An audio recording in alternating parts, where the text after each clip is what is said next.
Hi. What's your name? Hallo!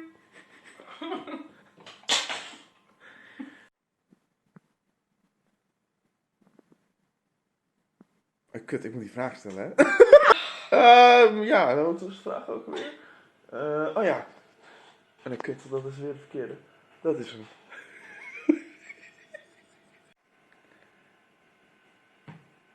What's your name? My name is Myrna Min, and I am a student in my fourth and last year of the study game design at the University of the Arts, Utrecht. And how about your online name? And where does it come from? My online name is Minger, and where that comes from is my last name is Min, N-I-N, and I am a ginger, so Min, Ginger, Minger. That's where it comes from. And what is your current profession? I am a game designer. Who?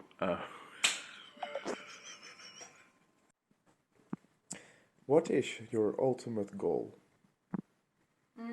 There are a few games that are like a very big inspiration for me, like the Uncharted series is a game series that I really like, but also an indie game like Bendy and the Ink Machine, or a game like an RPG like Skyrim. I would really like to be the lead game designer of a title someday that is like equally good or maybe even better than those, because they are such a big inspiration for me. I would like to strive towards that level, and yeah, then see like my name at the credits would be really nice. What is it that you are most proud of? In sense of a project, I would say a project that I did last year during my minor interactive narrative and storytelling. I did that project with 4 other girls, and we made a virtual reality experience about beauty standards and how those are influenced by social media and how those standards are becoming unreachable. In this VR experience, the player would get also all kinds of influences from the outside world. So, for example, they walked on a treadmill, and at some point in the experience they got stung, and we simultaneously stung them with a pen in real life. In sense of not a project, something else that I'm really proud of is my ability to stay positive. This is something that also others say they appreciate about me, and something that helped me through the rougher parts of life. And also my 2 favorite quotes originate from this. First one being, if you do it right. And the second one, don't talk about the problem, think about the solution. What would you still really like to learn? As a hard skill, I would like to get better at Adobe Premiere. I do some video editing as a hobby on the side, but I would really like to take that to the next level. And more like a soft skill, I would really like to get better at public speaking. This is also something I worked a lot on during my internship, and I just try to take every opportunity I get to practice with it and get better with it. What is your oldest memory? My oldest memory is when I was really young. I went to Disneyland Paris with my grandma and my grandpa, and I don't remember anything from the actual park or like the things that we did there, but I remember the way home. I was sitting in the back seat of the car and it was really late and I was really tired. And my grandpa told me that it was okay if I loosened my seatbelt a little bit, so I was able to lay down on like the seat next to me. So I did that, and I just remember watching the streetlights passing by as we left Disneyland. What video game character do you identify with the most?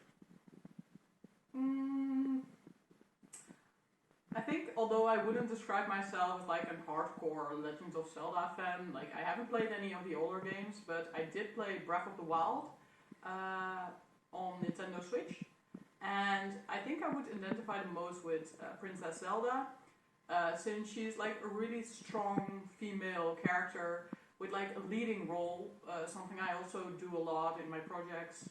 But at the same time, she's also very emotional and soft at some points. Like there's a scene where she openly cries in front of Link. I know of myself that I'm also quite emotional, and something we also have in common, that we're both very good at worrying, and being worried about other people. So yeah, I think Zelda would be my choice. Are you a fan of happy endings or do you prefer sad ones? I can appreciate both, as long as they feel like a natural and good conclusion to the story. The ones I really love though are the ones that you don't know whether to be happy or to be sad.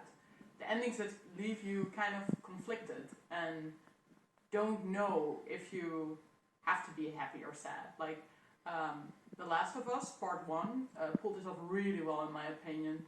Also some Black Mirror episodes from Netflix that did it really well. They had some endings where you don't know what to feel, and that makes you think about the story a lot more afterward.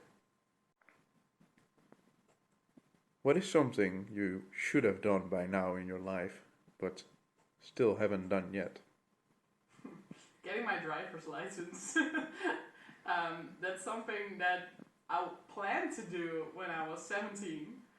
But then I became 17 and my education took on a lot more time because I could just barely keep up with the level.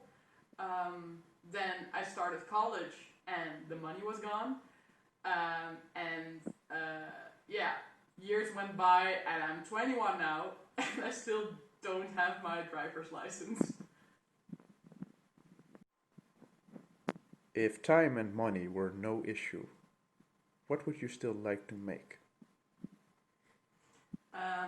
There's a project that I did in my second year during the class gamification. And in that class, me and my team came up with a rough concept for an app that would help students with planning. After the class ended and we got our grade, I saw a lot of potential in the idea. I wanted to keep working on it. Two members of the team joined me and I brought two new people to the table, and together we would make this app with the goal of bringing it to the App Store someday. So I redesigned the whole idea, I made concept documents, I did like all the design stuff for the app, and then we had to start prototyping. And at that point, the summer vacation was over and school started again, and there came a lot of blocks. One team member moved abroad, the other had some personal problems, school took way more time than people initially thought, and the project kind of went flat. I still have this design document though on my main folder in my PC, and someday I would really, really, really like to bring a team together again and just make that app, bring it to the App Store, and yeah, finish it.